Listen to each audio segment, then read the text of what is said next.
In this video, I'll show you how to add a moving background in Squarespace. Once you are on your Squarespace website, the first step is to head over to the top bar, and on the left-hand side, simply click on Edit so we can start customizing our website.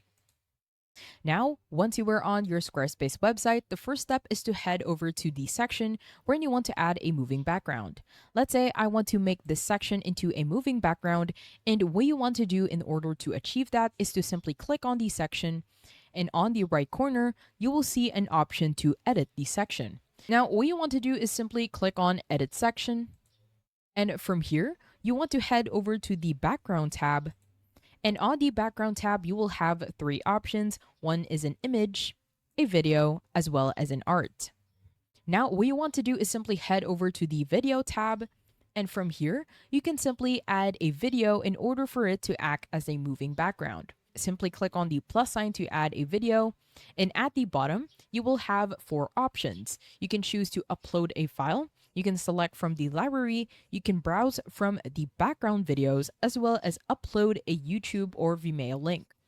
Let's say we want to browse from the background videos that Squarespace has. And as you can see in here, if we scroll down, we do have a lot of options. Now, what you want to do is simply click on a background video. I will choose the copper glow. And once you do that, at the bottom, simply click on Add Video.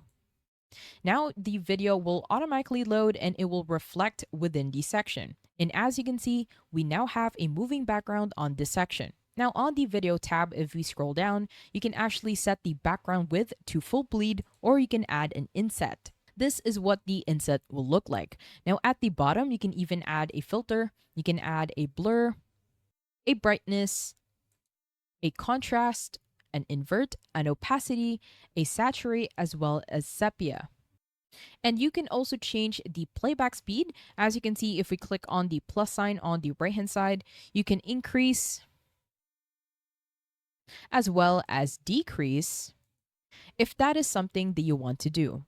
And once you're done, simply click on a random section within your website and it will automatically save.